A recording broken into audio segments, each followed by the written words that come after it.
But brilliant, Sam. Sam, I was just checking up there. I'm looking at it, and I can't remember it. I really cannot remember it when it's tight.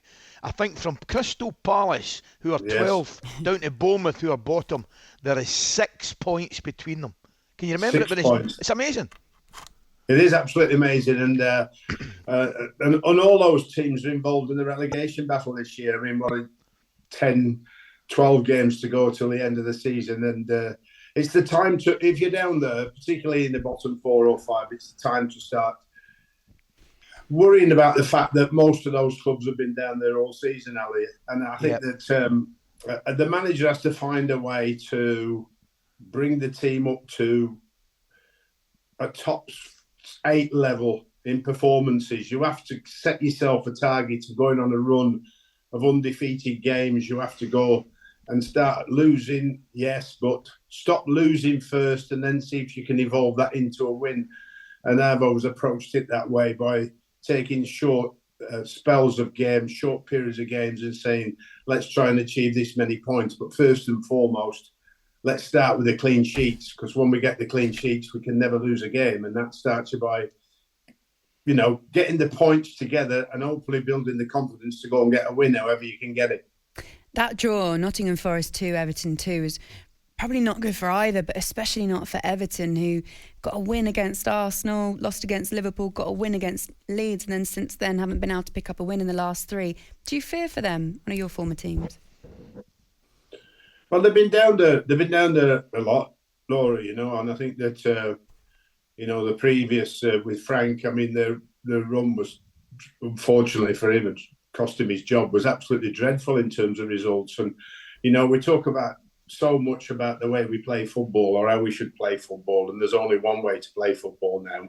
But there is only one way to keep your job, and that's win football matches, and that will never ever change. And I think that the focus on the mistakes that players have made, it has to be your manager's focus. Never mind the type or style or what sort of football you're playing. The type of football you need to play to get out of this position cannot always be pretty. You have to take a stand and look at the situation and say, are we going to try and win it ugly? Are we going to try and win it by being negative in terms of nullifying the opposition and waiting to see what we can do on the counter-attack? Most teams need somebody to put the ball in the back of the net. And that's ultimately the two problems you have. If you can't stop the goals going in and you haven't got a goal scorer, it's why you're down there. And that's what you've got to try and resolve at both ends, really. Sam, has it surprised you a little bit, the teams that are down there? I mean, I'm looking at it, for example, and I saw Southampton at home to Grimsby, and I know they did a kind of different side, but they were diabolical, Sam, and I thought, I can't see them winning another point, never mind another game. And then, of course, they go and beat Leicester. And we spoke about Everton, but I'm thinking more teams like, particularly West Ham. We spoke about West Ham earlier on, who go and beat Forest 4-0. They're a great run in Europe last year, and then really poor at the weekend. I'm just thinking the sides that are down there, some of them you just would not expect to be there. And the problem that they've got is the teams are picked. Even Bournemouth at the weekend, they're unlucky not to get something at the Emirates, so they're all capable of picking up points. Yes, I mean, I think West Ham, unfortunately for Moyes, my old mate, it's been all season they've been down there, though. That's the trouble. That's the worry.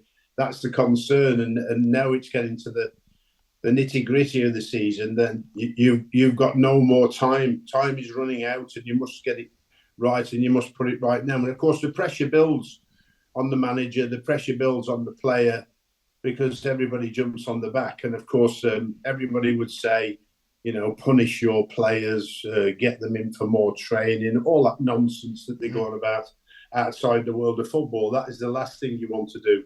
At the moment, you want to build the confidence and you want to take the pressure off them. And now you decide to do that. Now, it's unfortunately not got the time because of the fixture congestion, but there's definitely, this time of the year, the players need more than ever to get away for a few days, to relax, to switch off, to put your head back together in the right positive frame of mind, physically and mentally, by taking a break.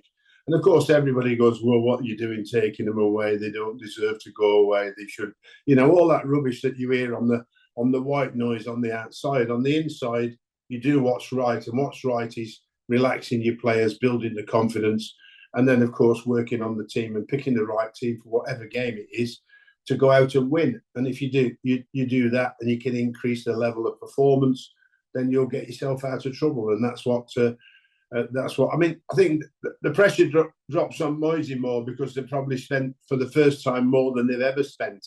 Unlike Leicester haven't spent anything, and that's why they're probably down there. But obviously, Moyes, I think it was 150 million or something like that, which is a big number for them. So and such a great season last season, you would have expected that it wasn't going to happen, but sometimes it does. And the manager's job is to find a way out of it. And David, at this moment in time, hasn't found that, or the players. So the players need to stand up for themselves.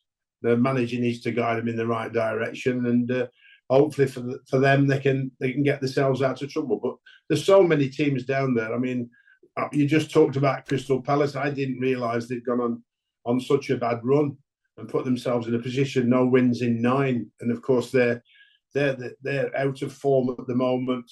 So who knows? It's going to be a great interesting to the end of the season at both ends, isn't it? At the top, I think, between Arsenal and Man City, and at the bottom between those 9 teams that are there. Yeah. And any one of those 9 teams put 3 or 4 wins together can get themselves out of trouble. Absolutely. And everything in between, the race for top 4, the race for those European places as well. This season has been absolutely incredible, and I hope the finish matches what we've seen so far. Sam, always wonderful to speak to you. Thanks for coming on this morning. Pleasure, big fella. Good to see you. Thank you so much. Great to see you. Sam Allardyce there on talkSPORT Breakfast. So we have live and exclusive commentary of Bournemouth against Liverpool and Spurs against Forest this Saturday. talkSPORT Breakfast with Laura Woods, Monday to Wednesday morning 6 till 10 on AM, on DAB, via the talkSPORT app and on your smart speaker. talkSPORT.